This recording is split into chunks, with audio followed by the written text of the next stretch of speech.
This is Still in the Clear, the podcast that distills the art and science of home distilling into easy-to-follow, audible nuggets for the beginning moonshiner. This information is for education and entertainment purposes only. You could even call it fiction if you want to. Home distilling may be illegal in your area. I'm your host, Cyrus, and I'm just a guy that lives in the woods and likes to make shine. So let's get into it.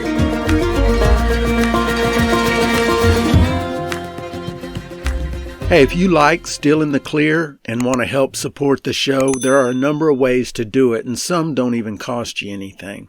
Just go to stillintheclear.com/support or click the link in the show notes to find out how you can help. Thanks. Let's get to the show. Today, let's talk about the proofing parrot. What is it? What are the advantages and disadvantages? Why would you use one? Why wouldn't you use one? And how do you make one? A parrot is a device that collects the distillate off of the condenser and has a cylinder that holds a hydrometer to read the proof of your distillate as it comes out of the condenser, and then deposits the measured distillate into your collection vessel, your jar, whatever. This gives you an on-the-fly real-time measurement of your proof during distillation.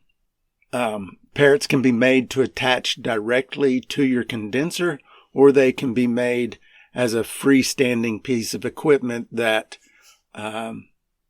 your condenser drips your distillate into, and then your distillate comes out the spout of the parrot and into your collection jar. The obvious advantage to the parrot allows you to eliminate the process of taking a collection of the distillate from the run, pouring it into another vessel that's suitable for your hydrometer, taking your hydrometer reading, and then pouring the distillate back into your collection vessel. Doing all of this to get a single reading at a single point in time and having to do it again for every reading you want to take. So it's nice to be able to get a proof reading at any given time during the run simply by looking up at the hydrometer that's floating in the parrot throughout the entire process. That's the big advantage. Now you're saying to yourself, wow, that is awesome. That is so cool. And then your next question might be, well, if that's so awesome and convenient, why doesn't everyone use a parrot? And the answer to that question gets into another one of those subjects in home distilling where there's no real consensus about whether you should or shouldn't use a parrot. The real disadvantage with using a parrot is smearing.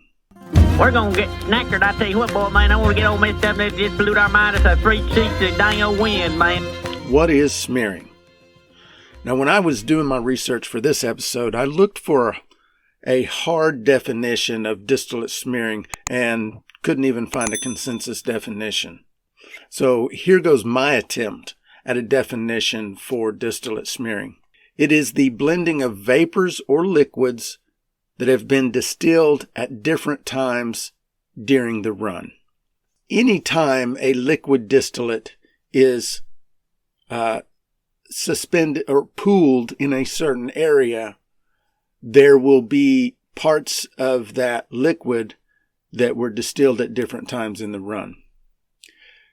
Same for inside the column, inside the vapor areas. Those vapors that have turned from liquid to vapor at different times during the run will mix together. And this is smearing. Smearing can happen inside the column.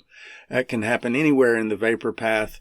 And it can happen anywhere where the liquid is pooling. So, for example, in your collection jar at the end of your condenser, there is smearing happening through the entire process of that one jar.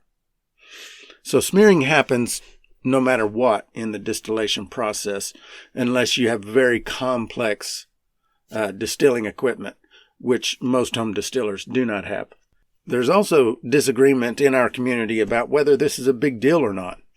And I think that disagreement arises from the same reason that all the other disagreements in our community come from, we're all in this hobby for different reasons and we're chasing different results. And so we disagree on the process in a lot of different areas, and there's nothing really wrong with that.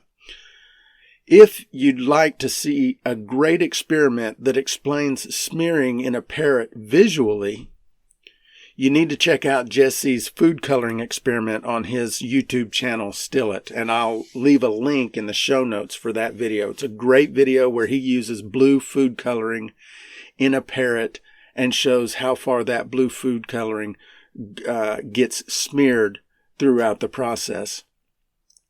It also, you got to watch it all the way to the end of the video, because he also shows, in my opinion, why even though smearing happens for quite a long time, it's not that big a deal because the percentages of the smearing decrease drastically.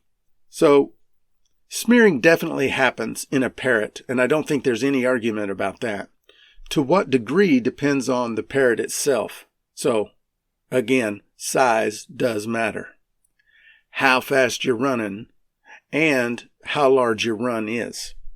So you'll have less smearing with smaller parrots that hold less volume.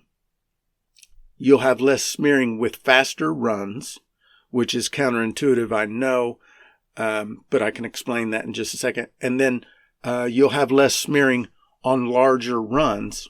The reason you can have less smearing in a parrot on a faster run, which is opposite from the still itself, faster runs create more smearing in the still itself, but we're just talking about the parrot. So the faster your still is running, the quicker your distillate is being pushed through the parrot, therefore less time is allowed for smearing to happen. Now, why would you want to use a parrot? I think the ideal situation for a parrot is a stripping run. In a stripping run, cuts are much less important, and therefore smearing is really an irrelevant factor. Plus, in a stripping run, the constant hydrometer reading can give you a quick and easy gauge for where you are in the stripping process. So I think that is probably the ideal situation for a parrot. If you're doing a single pot run where you collect the heads, then collect everything down to a certain proof, then a parrot will work also. If you're doing that, I would suggest not using the parrot while you're running out the heads. And then once you've ran out the heads, install the parrot. And this will eliminate any smearing between the heads and the hearts. Of course, except for the smearing that happens inside the still. And then you're using the parrot until you get to somewhere above where you would normally stop collecting. For example, if you normally collect your feints at, say, 85 proof, then stop using your parrot at around 100 proof. And this will eliminate the smearing between hearts and tails. And then if you run your feints way down low, so from at 85 proof, put your parrot back into the process, and you can run down to 20 proof or wherever you normally run down to. Now, this would require a standalone parrot. I think this would be difficult if you were using a parrot that actually attached to the end of your condenser. But then some parrots have a valve on the bottom where you can dump the contents, and this is really good. You can use that as a way to separate smearing between heads, hearts, and tails. So I'm brand new to using a parrot. So if you've been using a parrot for a while, I would especially love to hear what you have to say about it. Just drop me a note or comment and share your thoughts with our community. That would be awesome. Finally, I want to say that making a parrot is really easy, especially if you already know how to solder copper. If you don't know how to solder, learning to solder is a really short learning curve. It's easy to learn, and it's a skill that will come in handy over and over again in this hobby. So if you don't know how to solder, I suggest definitely learning how to do that. There are quite a few tutorials out there on how to make a parrot.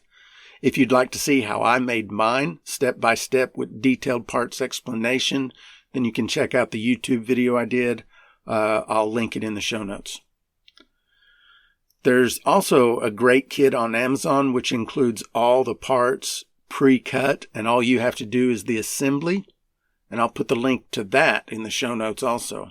But regardless of how useful a parrot may be in your situation, they are sure cool to watch. And hell, it's almost like a piece of art, a piece of home distillation art. So in my opinion, it's worth having one just for that reason alone.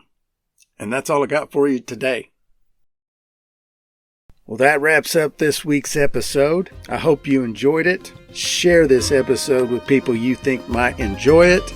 That would be much appreciated. It'll sure help our show grow. And don't forget, doing is improving. Have a good one. Talk to y'all next week.